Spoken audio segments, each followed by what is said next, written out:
నమస్కారం. శ్రీనిలయం కార్యక్రమానికి స్వాగతం.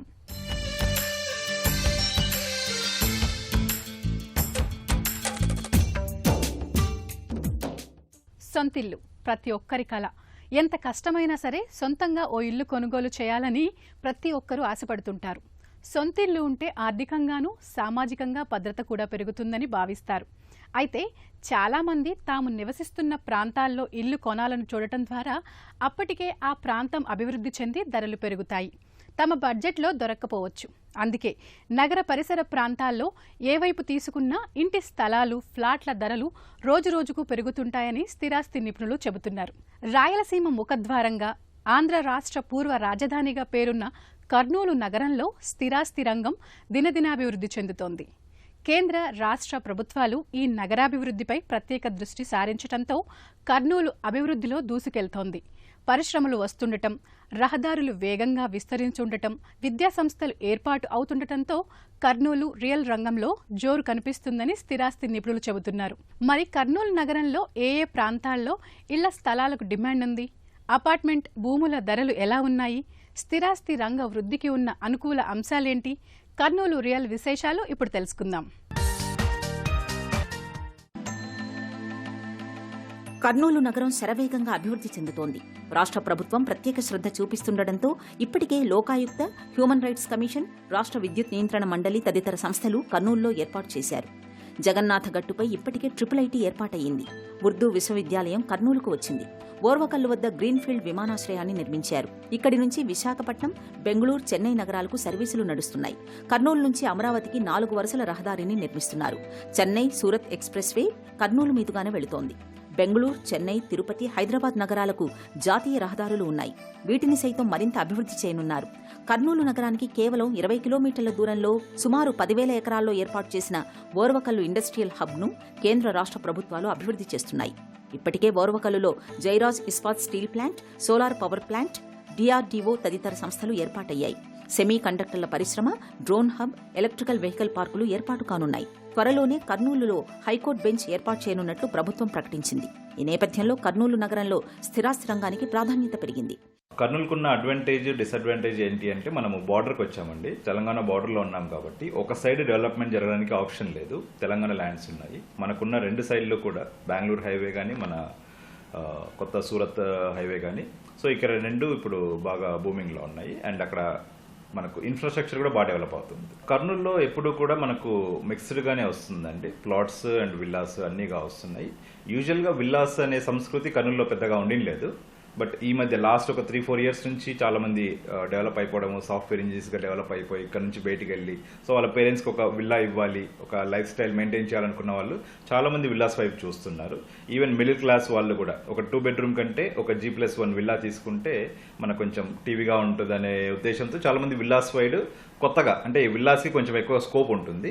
మన సైజ్ ఏదైతే డెవలప్మెంట్, మన కర్నూలు లాంటి డెవలప్మెంట్ సిటీస్లో ఏదైతే ఉందో వాటితో కంపేర్ చేస్తే కర్నూలులో ఇంకా అఫోర్డబిలిటీ చాలా బెటర్గానే ఉంది. గవర్నమెంట్ నుంచి మనకు యాక్చువల్ లాస్ట్ గవర్నమెంట్ కంటే ఈ గవర్నమెంట్లో చాలా బెనిఫిట్స్ ఉన్నాయండి. ఎప్పుడైనా అండి మనకు కనెక్టివిటీయే మెయిన్ థింగ్ అండి. రియల్ ఎస్టేట్లో ఎక్కడైనా సిటీలో తీసుకున్నా, బయట తీసుకున్నా connectivity is the main thing. So దాని గురించి మనం చూస్తే Bengaluru highway is ever green.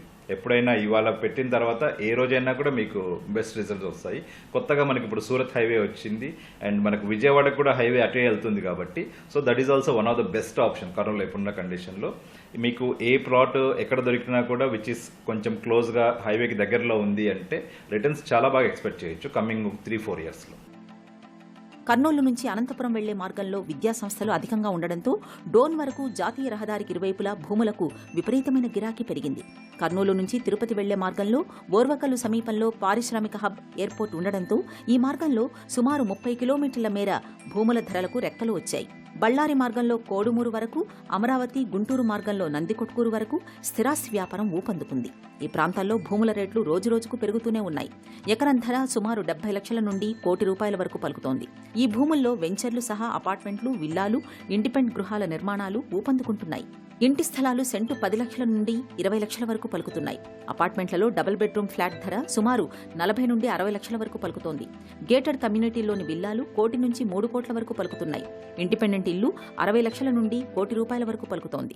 So వినియోగదారుడి యొక్క ఆలోచన ధోరణి రిక్వైర్మెంట్స్ కూడా ఇప్పుడు అన్నీ మారిపోయి స్థిరాస్తి రంగానికి మంచి ఊపు వచ్చింది ఇప్పుడు కర్నూలు నగరంలో.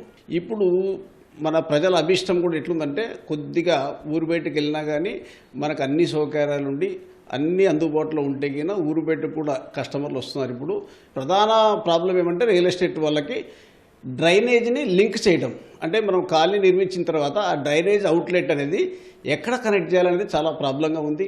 దానికి సంబంధించి మున్సిపల్ వాళ్ళు మిగిలిన టౌన్ ప్లానింగ్ వాళ్ళు ముందే ఒక రూపకల్పన చేసి వెంచర్లోంచి అవుట్లెట్ వచ్చిన తర్వాత దాన్ని తీసుకెళ్ళి కలిపే బాధ్యత మున్సిపాలిటీ వాళ్ళు తీసుకుంటే బాగుంటుందనేది మా క్రెడాయి తరపున కోరుతున్నామండి. This is the right time for buyer to buy any flat or plot. ఎందుకంటే ఇప్పుడు ప్రైజెస్ అన్ని బాగా తక్కువగా ఉన్నాయి. Right time to invest money. రీసెంట్గా మన ఆర్బీఐ కూడా ఇంట్రెస్ట్ రేట్ తగ్గించింది. సో మన లోన్స్ హౌసింగ్ లోన్స్ కూడా ఇప్పుడు కొంచెం అందుబాటు ధరలో ఉన్నాయి కాబట్టి ఇన్వెస్టర్స్ మాకు టైం ఇది. So investor can invest money now. కొన్ని పాలసీల వలన పర్టికులర్లీ మున్సిపల్ మినిస్టర్ నారాయణ గారు is giving lot of incentives for developers. అంటే ఒక విధంగా ఏంటంటే లేఅవుట్ వేస్తే ఇది వరకు 40 ఫీట్ రోడ్ మినిమం ఉండేది, దాన్ని 30 ఫీట్ తగ్గించారు.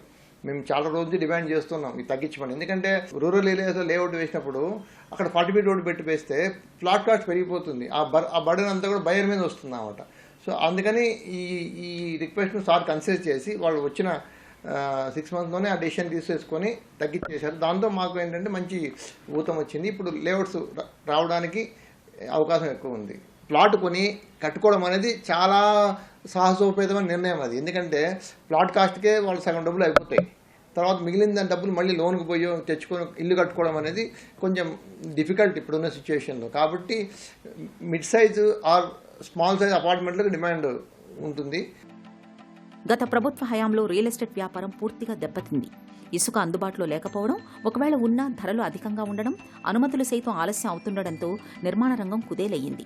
ఉద్యోగులకు సమయానికి జీతాలు రాకపోవడం, ఉపాధి అవకాశాలు లేకపోవడంతో స్థిరాస్తిని కొనుగోలు చేసేందుకు ప్రజలు ఆసక్తి చూపలేదు. ఫలితంగా స్థిరాస్తి వ్యాపారం కుప్పకూలిపోయింది. కూటమి ప్రభుత్వం రావడంతో ఇసుకను ఉచితం చేశారు.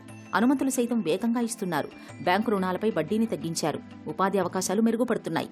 అభివృద్ధి కళ్ల ముందు కనిపిస్తుండటంతో రియల్ ఎస్టేట్ వ్యాపారం ఊపందుకుంది. ఇళ్ల స్థలాలు, ఇళ్లు, విల్లాలు, డూప్లెక్స్ హౌసులు కొనుగోలు చేసేందుకు ఇదే మంచి సమయమని నిపుణులు చెబుతున్నారు. ఇప్పుడు కూటమి ప్రభుత్వం వచ్చిన తర్వాత చంద్రబాబు నాయుడు గారి మీద నమ్మకంతో ఇంటర్నేషనల్ కంపెనీలు, నేషనల్ కంపెనీలు ఇన్వెస్ట్ చేయడానికి ఇప్పుడు మన ఆంధ్రప్రదేశ్కి వస్తున్నాయి. దీనివల్ల ఉపాధి అవకాశాలు నంబర్ ఆఫ్ పెరుగుతాయి.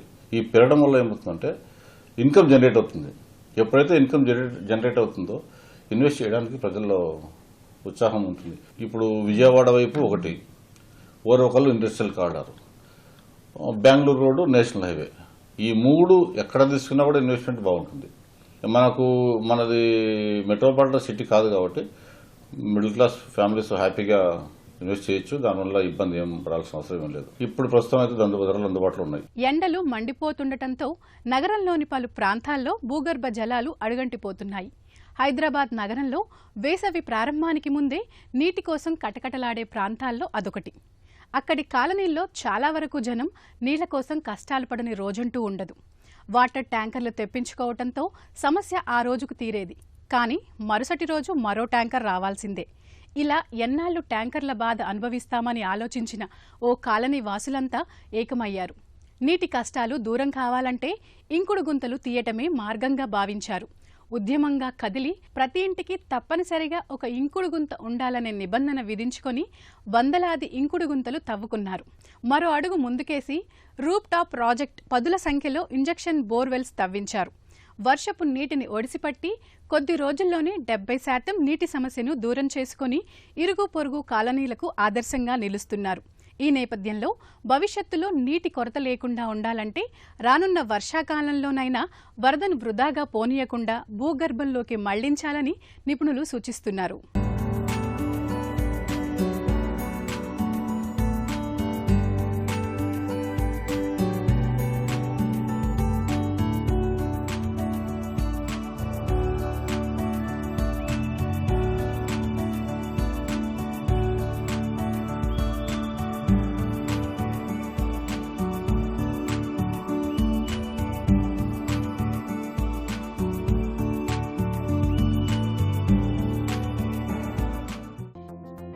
ఒడిసి పట్టిన నీటి బొట్టు రేపటి భవితకు తొలిమెట్టు.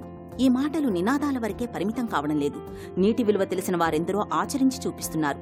మండుటెండల్లో కూడా నీటి ఎద్దడి తలెత్తకుండా జీవిస్తున్నారు. ఇందుకు ఉదాహరణే హైదరాబాద్ కొండాపూర్లో ఉన్న గౌతమి ఎన్క్లేవ్ అపార్ట్మెంట్ వాసులు.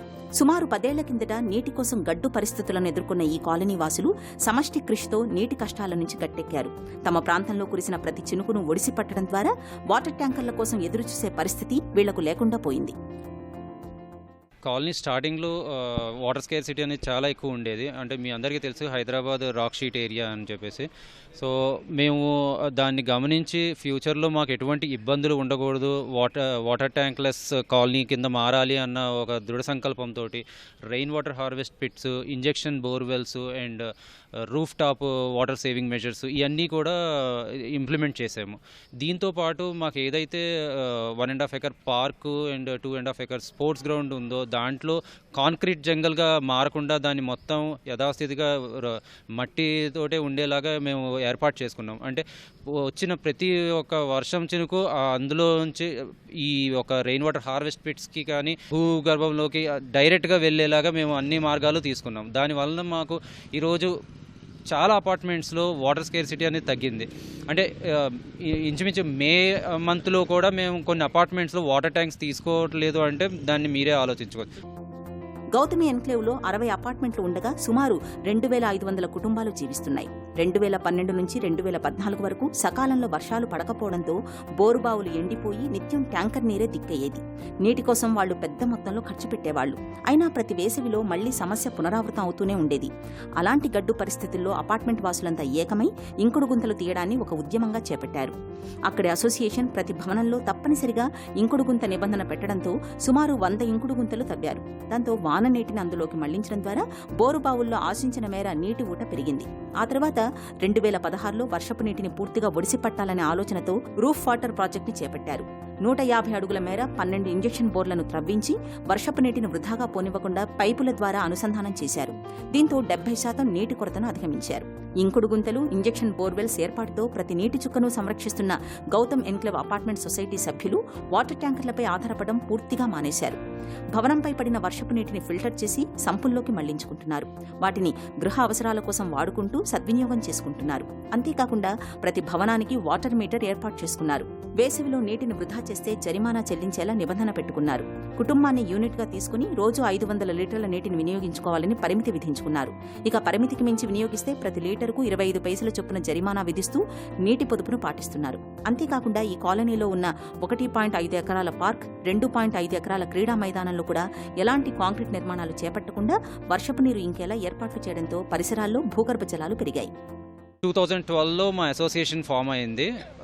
అప్పుడే కొద్దిగా కొన్ని అపార్ట్మెంట్లు కట్టడం మొదలెట్టారు. ఇనీషియల్ స్టేజ్లో వాటర్ స్కేర్సిటీ అనేది ఉండకపోయేది, అంటే తక్కువ అపార్ట్మెంట్లు ఉండటం వల్ల. కానీ over period 68 standalone apartments కట్టడము అండ్ ఆ తర్వాత 6500 జనాభా నిండిపోవడం కాలనీలో వాటర్ స్కేర్సిటీ అనేది స్టార్ట్ అయింది. ఈ లోపలే పూర్వ సభ్యులు ఎవరైతే ఉన్నారో వాళ్ళందరము మేము కలిసి ఈ రెయిన్ వాటర్ హార్వెస్ట్ పిట్లు ఇనిషియల్గా ఒక 110-120 కట్టించామండి. అప్పటికి కూడా వాటర్ అనేది గ్రౌండ్ లెవెల్ ఇంప్రూవ్మెంట్ కనపడలేదు. సో ఆ తర్వాత ఈ ఇంజెక్షన్ బోర్వెల్స్ అనేటివి చేయించాము. ఆల్మోస్ట్ ఈరోజు 12 ఇంజెక్షన్ బోర్వెల్స్ మా కాలనీలో ఉన్నాయి సార్. 2016 అండ్ 18 ప్రాంతంలో దగ్గర ఒక 6 నుంచి 8 వేయించుకున్నాం. ఆ వేయించుకున్న ఎఫెక్ట్ అనేది చాలా బాగా కనిపించింది. మా కాలనీలో కొన్ని అపార్ట్మెంట్లో ఈవెన్ ఇన్ పీక్ సమ్మర్లో కూడా మేము ఒక వాటర్ ట్యాంకర్ మీద కూడా డిపెండెంట్ లేదు. అలాంటిది ఎంసీజీ రెసిడెన్సీ ఒకటి, MVV Oakwoods, Raindrops, Reliance Kamal, అలా కొన్ని అపార్ట్మెంట్ పేర్లునే అయ్యే కాకుండా చాలా అపార్ట్మెంట్లు కూడా వాటర్ ట్యాంకర్ మీద డిపెండెన్సీ లేకుండా ఉన్నారు. సో ఇదే బెనిఫిట్ మేము ఒకళ్ళని పొందకుండా పక్కన కాలనీ వాళ్ళు కూడా వస్తుంది ఖచ్చితంగా. ఎందువల్లంటే మేము ఇక్కడ ఏదైతే వాటర్ ఉంటుందో అదంతా సేవ్ చేస్తున్నాం కాబట్టి మాతో పాటు పక్కన కాలనీ వాళ్ళు కూడా బెనిఫిట్స్. అదేవిధంగా పక్కన ఉన్న శ్రీరామ్ నగర్ కానీ వేరే ఇతర కాలనీ వాళ్ళు కూడా ఈ మెజర్స్ చేసుకుంటే ఈ ఎంటైర్ కాలనీలో వాటర్ స్కేర్సిటీ అనేది ఉండదు సార్. ఇండివిజువల్గా వర్షం పడినప్పుడు ప్రతి బిల్డింగ్ మీద పైప్ లైన్ వేసుకొని కింద వాటర్ ఫిల్టర్ అటాచ్ చేసామండి. సో ఆ వాటర్ అంతా కలెక్ట్ అయ్యి కింద ఫిల్టర్లోకి వచ్చి ఆ ఫిల్టర్ అయిన వాటర్ని మళ్ళీ మేము సంపులోకి పంపించుకొని రీయూజ్ చేస్తున్నాం రెయిన్ వాటర్. ఆ వాటర్ ఎక్సెస్ వాటర్ని కూడా మళ్ళీ పిట్లోకి పంపించి అదొక 3 డిఫరెంట్ కాన్సెప్ట్ మేము ఇంప్లిమెంట్ చేసాం. సో ఆ ఫిల్టర్ అనేది ప్రతి బిల్డింగ్లో ఆల్మోస్ట్ గౌతమి ఇంట్లో ప్రతి బిల్డింగ్లో కూడా ఇంప్లిమెంట్ చేయించాం. వర్షాకాలంలో వరద నీటిని భూమిలోకి ఇంకేలా చేస్తే 365 రోజులు నీటి కొరత లేకుండా జీవించవచ్చని నిరూపిస్తున్నారు ఈ కాలనీ వాసులు. ప్రైవేటు ట్యాంకర్లకు వెచ్చించే నగదును నీటి సంరక్షణకు ఖర్చు చేస్తూ నగరంలో నీటి ఎద్దడి లేని ప్రాంతంగా తమ కాలనీని తీర్చిదిద్దుకుంటున్నారు. గత కొంతకాలంగా భవన నిర్మాణ సమయంలో అనుమతులకు సంబంధించిన అంశాల్లో ఇంకుడు గుంతల నిర్మాణ నిబంధనను తప్పనిసరి చేశారు. అవగాహన లేమి కారణంగా నీటి నిర్మాణాన్ని కేవలం అలంకారప్రాయంగానే భవన నిర్మాణదారులు చూస్తున్నారు తప్ప ప్రాధాన్యాన్ని గుర్తించడం లేదనేది అభిప్రాయపడుతున్నారు. యాక్చువల్గా మేము పార్క్ ఏంటంటే రెయిన్ హార్వెస్టింగ్ ద్వారా వాటర్ యూజ్ చేస్తున్నామండి. అట్ ద సేమ్ టైం ఈ సమ్మర్లో ఏంటంటే మాకు కాలనీ వాసులు కొంతమంది స్పాన్సర్ చేస్తారనమాట. ఆ వాటర్తో మేము గ్రీనరీ మెయింటైన్ చేస్తున్నామండి. కాలనీలో చాలా అపార్ట్మెంట్స్లో ఏంటంటే రూఫ్ టాప్ సోలార్ కూడా పెట్టామన్నమాట. సో కామన్ లైటింగ్ అంతా రూఫ్ టాప్ సోలార్ ఉపయోగించుకుంటూ మేము ఏంటంటే ఎలక్ట్రిసిటీ బోర్డు కూడా ఎక్సెస్ పవర్ని మేము వాళ్ళకి ఇస్తున్నాం అనమాట అండి. అలాగే ఏంటంటే కాలనీలో మాకు ఏంటంటే ఎక్కువ గ్రీనరీ ఉంటుంది అనమాట అండి. మేము ఈ రెయిన్ వాటర్ హార్వెస్టింగ్ పిట్స్ దీనివల్ల ఏంటంటే గ్రౌండ్ వాటర్ ద్వారా ఏంటంటే కొంత ఏమవుతుందంటే మాకు చెట్లు కూడా చాలా గ్రీన్గా ఉంటున్నాయి అన్నమాట అండి. సమ్మర్లో ఏంటంటే మాకు టెంపరేచర్ కూడా తక్కువగా ఉంటుందండి. మేము రోడ్ల మీదకి వచ్చినా అట్లీస్ట్ 3-4 degrees తక్కువ ఉంటుంది అనమాట. మాకు గ్రీనరీ ఉంటాం అలా అనమాట. ప్రతి వేసవిలో నీటి ఎద్దడి తలెత్తే ప్రాంతంలో ఒకటిగా ఉన్న కొండాపూర్లో వాననీటి సంరక్షణలో ఆధునిక పద్ధతులను పాటిస్తూ చుట్టుపక్కల కాలనీలకు గౌతమ్ ఎన్క్లేవ్ కాలనీ ఆదర్శంగా నిలుస్తోంది. భారీగా పడిపోతున్న భూగర్భ జలాలను తమ ప్రాంతంలో క్రమంగా పెంచుతూ వేసవిలో నీటి ఇక్కట్లను దూరం చేసేందుకు కలిసికట్టుగా శ్రమిస్తున్నారు. సామాన్యుల నుండి ధనవంతుల వరకు సొంత ఇంటి గురించి కలలు కనని వారుండరు. ఎన్నో ఏళ్లు కష్టపడి దాచుకున్న డబ్బుకు అసలైన విలువ, మరెన్నో ఆలోచనలకు అందమైన రూపమిచ్చేలా సొంత ఇంటిని నిర్మించుకోవాలని అందరూ అనుకుంటారు. కావలసిన డబ్బు, స్థలం సమకూర్చిన తర్వాత ఇల్లు కట్టాలన్న ఆలోచన చేసుకుంటారు. ఇళ్ల స్థలాలు, అపార్ట్మెంట్ కొనే ముందుగా వాస్తును పరిశీలిస్తుంటారు.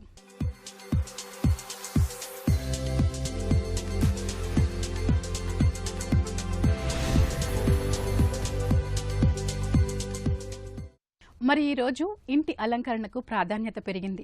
అందంతో పాటు సౌకర్యం కోసం ఎప్పటికప్పుడు తాజా పోకడలకు తగ్గట్టుగా ఇంటీరియర్స్ చేయిస్తున్నారు.